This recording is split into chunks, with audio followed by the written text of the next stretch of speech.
Halo semua, kembali lagi di Sisi Dunia.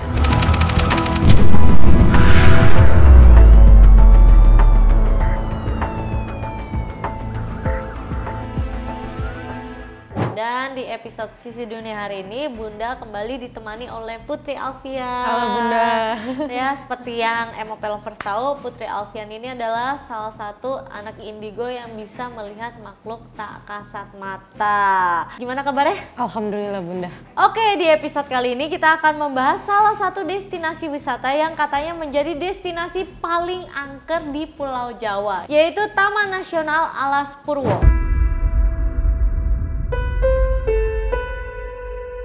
Alas Purwo ini merupakan hutan yang sangat terkenal dengan hal mistisnya di ujung timur Pulau Jawa, tepatnya di Banyuwangi, Jawa Timur. Hutan tertua di Pulau Jawa ini dikenal sebagai tempat pesugihan dan banyak hal mistis lainnya. Katanya nih di Alas Purwo ini kan banyak terdapat goa, dan ini menurut riset di setiap goa dijaga oleh banyak jin yang tubuhnya sangat besar karena katanya dia ini adalah salah satu pengunjung yang terjebak lalu meninggal di sana. Kalau untuk pengunjung yang terjebak dan meninggal di sana aku nggak tahu Bunda, karena di zaman terdahulunya aku nggak tahu di tahun berapa, di abad keberapa memang banyak korban jiwa yang berserakan di hutan ini. Karena kerajaan itu kan dulu juga sempat dijajah ya Bunda. Jadi pada saat kerajaan ini melarikan diri ke hutan ini itu bersama dengan rakyat-rakyatnya, yang otomatis rakyat itu banyak gitu Bunda. Iya, dan yang pastinya mereka berusaha bertahan hidup kan. Berusaha untuk bertahan hidup, tapi semakin berkembangnya, mungkin aku bilangnya semakin berkembang teknologi saat ini gitu ya Bunda, semakin banyak sejarah yang orang baca dan jadinya dilakukan ritual-ritual yang sebenarnya tidak perlu dilakukan gitu. Untuk memanggil. Iya, untuk ritual-ritual memanggil, meminta ini itu gitu. Kenapa mereka malah meminta ini itu di sana? Karena kebanyakan dari orang-orang kita berpikir bahwa kalau ada kerajaan di sana ataupun ada energi yang besar, ada sosok yang dulunya dikagumi, itu dianggap bisa menurunkan yang mereka punya kepada kita. Padahal enggak. Padahal enggak. Justru yang mereka panggil adalah sosok-sosok negatif yang berusaha menyerupai orang-orang di situ. Iya, sosok-sosok yang mereka nggak kenal kayak kita, kedatangan orang yang kita nggak kenal gitu Bunda. Terus ada apa lagi di sana? Kalau aku dari kacamata aku memang sosok-sosok yang ada di sini baik, tapi memang energinya berkumpul begitu besar. Apalagi sekarang ditambah dengan belum lama itu sering banyak orang datang untuk kayak memuja, meminta sesuatu hal ritual yang sebenarnya nggak perlu dilakukan. Jadi semakin dengan mereka melakukan hal seperti itu, semakin juga banyak jadinya energi yang negatif yang berkumpul di sana. Soalnya katanya nih, kalau misalnya masyarakat sekitar tuh mempercayainya di situ tuh ada istana jin karena pernah terjadi pembantaian di hutan tersebut. Betul. Tapi menurut kamu bagus banget seperti ini, beneran ada istana jin? Ada kerajaan jin. Jadi bukan kerajaan manusia yang terdahulu doang, tapi beneran ada? Iya, beneran ada kerajaan jin ya. Jadi ada kerajaan tak kasat mata. Oke, dan itu mengganggu? Yang aku bilang tadi Bunda, pada dasarnya energi-energi yang ada di hutan ini itu hanya besar tapi nggak negatif. Tapi karena banyak dilakukan ritual-ritual yang mungkin menurut aku nggak perlu dilakukan, jadi timbullah energi yang negatif. Tapi kerajaan jin itu kayak gimana sih? Kalau kerajaan jin itu benar-benar kayak ada rajanya, ada kerajaannya, dan kalau dari aku ngelihatnya dan di depannya itu memang dijaga ketat oleh anak-anak buah dari kerajaan ini. Nah, kalau misalnya di sini tadi ada foto goa. Nah, ini tuh tempat yang dipakai buat orang bersemedi kah? Karena sebenarnya ini zaman dulunya banget, ini tempat peristirahatan atau lebih tepatnya kayak ngumpet, tempat peristirahatan zaman dulu. Ngumpetnya gimana tuh? Maksudnya kabur dulu, gitu? Iya, jadi kayak tempat tenang gitu Bunda. Oke. Supaya tidak ditemukan gitu. Tapi karena ada informasi-informasi bahwa dulu si raja ini di sini loh. Dulu si raja ini di sini loh. Jadi disitulah banyak orang-orang datang untuk kayak itu tadi, memuja, meminta. Maksudnya ini tempatnya tuh kuat banget sampai orang-orang meminta, memuja di situ. Sebenarnya kalau dibilang energinya kuat, yang aku bilang tadi kuat Bunda. Tapi sebenarnya nggak sekuat itu, gitu. Jadi kenapa orang-orang bisa datang untuk meminta dan memuja? Karena kebanyakan orang-orang itu mendengar informasi tentang yang aku bilang tadi. Ada kerajaan yang meninggal di sini loh. Nah infonya kalau orang yang berilmu, ketika orang yang berilmu ini meninggal, ilmu ini bisa diambil atau diberikan kepada, misalnya aku datang terus aku mohon gitu, aku minta dong ilmunya. Nah orang percaya bahwa ilmu itu akan dikasih sama aku. Yang aku tahu nih ya, kadang ada guru, terus ada muridnya yang dia berguru gitu. Dan kalau misalnya guru yang meninggal, apakah bisa mentransfer kayak semua kesaktiannya ke muridnya, itu benar? Kalau dari setauku itu enggak. Justru si ilmu ini akan turun ke darah daging. Darah daging? Darah daging si yang berilmu ini sendiri. Tapi ketika si orang ini berilmu terus mengajarkan sesuatu, mungkin kalau ilmu agamanya akan teringat terus karena sudah terekam di otak ya Bunda. Tapi kalau untuk ilmu hal itunya, ketika si guru ini meninggal itu juga akan hilang karena sifatnya sementara. Oke, jadi lebih ke keturunan sebenarnya. Ke darah daging. Menurut kamu apa sih yang dapat mengganggu makhluk gaib sampai menyesatkan orang dan menghilangkannya? Kayak misalnya gini, orang awam kan jalan ya, mungkin kita cuma misi-misi, tapi kan kita nggak tahu kalau kita kesenggol dia atau apa, karena kan emang nggak kelihatan gitu. Betul. Apakah itu termasuk mengganggu mereka? Salah satunya karena yang aku pernah bilang Bunda, jadi energi kita dan energi sosok-sosok ini berbeda. Jadi ada satu orang laki-laki yang pernah singgah kalau nggak salah di sini. Jadi ada larangan biasanya. Jadi orang-orang zaman terdahulu itu udah buat larangannya. Jadi orang-orang zaman terdahulu kan otomatis sudah melewati segala macam rintangan yang pernah ada di daerah sini Bunda. Jadi dia tahu kira-kira. Ya, biasanya dibikin larangan. Misalnya tidak boleh menggunakan ini, tidak boleh menggunakan ini, tidak boleh menggunakan ini. Betul, itu mitos. Tapi menurut orang terdahulu ketika mereka tidak melakukan hal itu tidak terjadi, tapi ketika mereka melakukan hal itu terjadi gitu. Nah biasanya ada yang melanggar dengan dalam hati karena karena sosok itu kan bisa membaca pikiran dan hati kita. Nah sosok itu merasa bahwa si manusia ini nantang. Oke, sebenarnya kalau misalnya si manusia ini nggak tahu tentang larangan dan melakukan, mungkin itu ya emang karena dia nggak tahu. Kecuali kalau misalnya kita udah tahu, kita ngelakuin udahlah itu mah cuman mitos gitu. Itu yang mungkin bisa terjadi hal-hal yang tidak kita inginkan. Tapi emang bener-bener sampai bikin menghilang, berarti menghilang itu dia membawa kita ke istana dimensinya mereka. Istana jinnya dia itu istilahnya ya kan. Dan emang katanya kan banyak yang bisa masuk tidak bisa keluar lagi. Iya, kalau udah masuk itu, kalau aku 99% menurutku nggak akan pernah bisa kembali.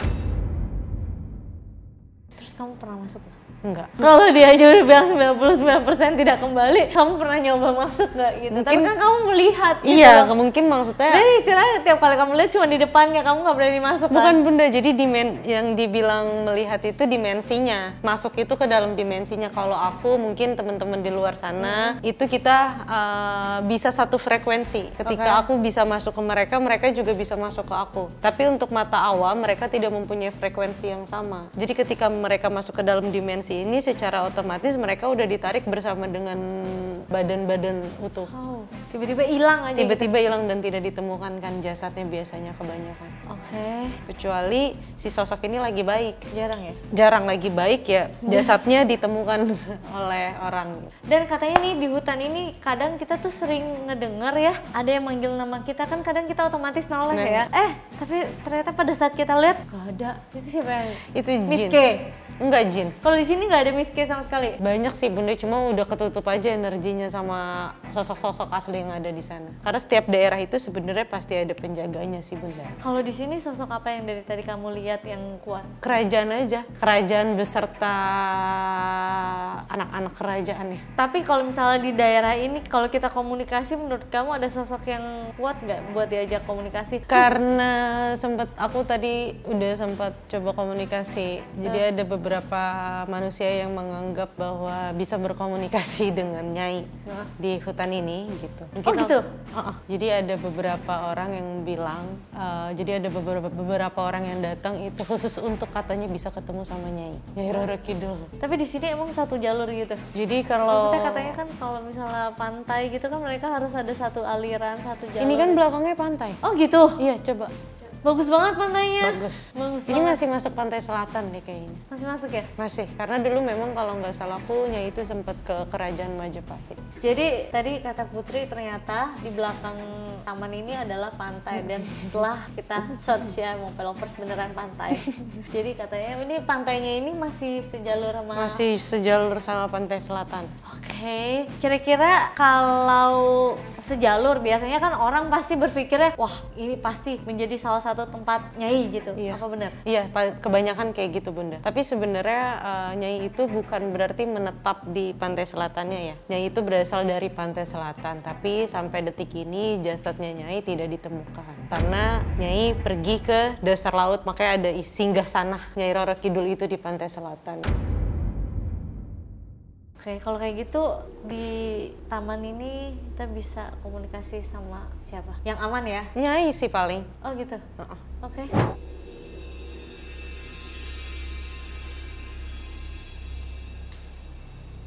Assalamualaikum. Waalaikumsalam. Nyai, kita ngobrol lagi. Nyai, aku mau nanya, katanya orang kan kadang suka mendengar kalau misalnya Nyai itu di sini dan banyak juga orang yang mencari bilang kalau misalnya mereka itu bisa ngobrol sama Nyai di tempat ini, apakah benar? Enggak. Tidak. Berarti kalau orang kesana ngobrolnya sama siapa? Bohong. Bohong. Sama sosok siapa berarti? Tidak bertemu siapa-siapa. Terus kalau misalnya orang kesana dan mereka berasa ngobrol sama Nyai itu siapa? Sosok lain. Sosok lain yang berusaha menyerupai Nyai. Nyai tidak akan pernah membuka. Nyai yang akan memilih Oh oke. dengan siapa Nyai ingin. Apa Nyai pernah menetap di lokasi ini, di tempat ini? Tidak. Tidak. Berarti apakah sosok jin, istana jin di sana yang berusaha menyerupai Nyai? Di pantai banyak sekali sosok selain Nyai. Sosok apa? Banyak. Banyak. Terus kalau misalnya di gua tadi itu Nyai juga di situ? Tidak. Dulu sekali.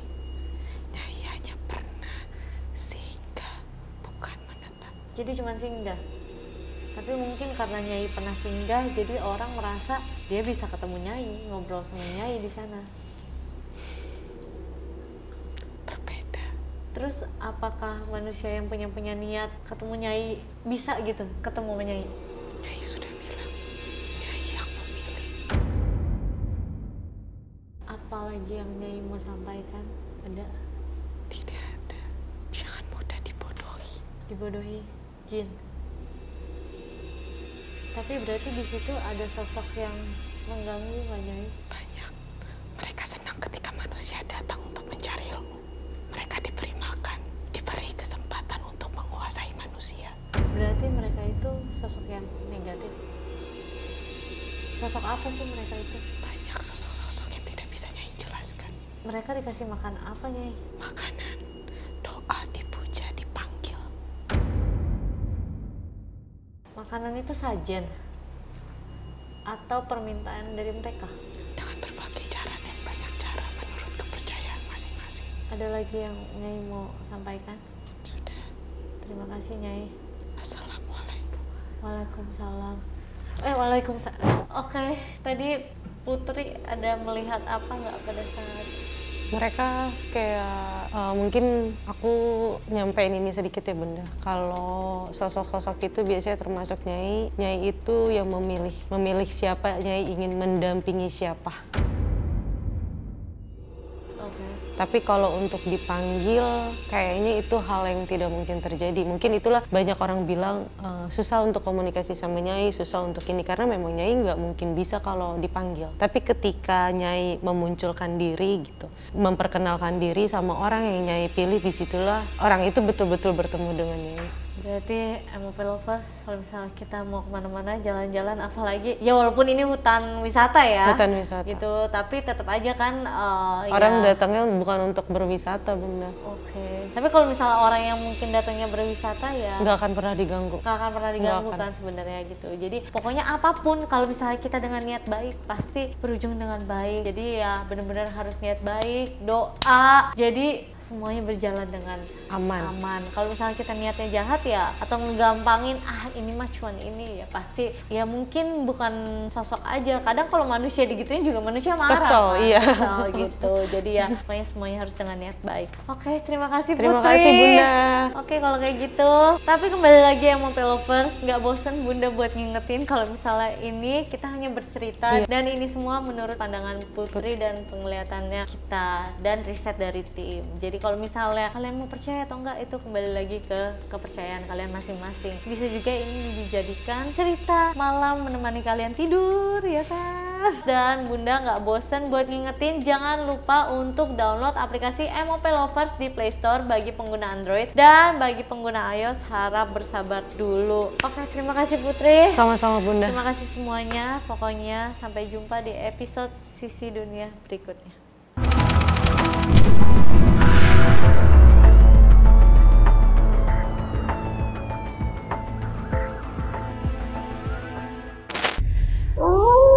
Sesuatu yang baru telah hadir.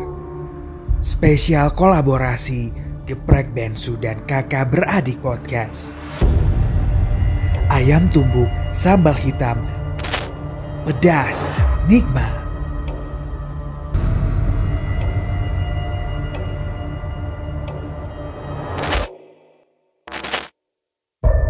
Nasi hitam gurih dengan sambal merah pedas membara.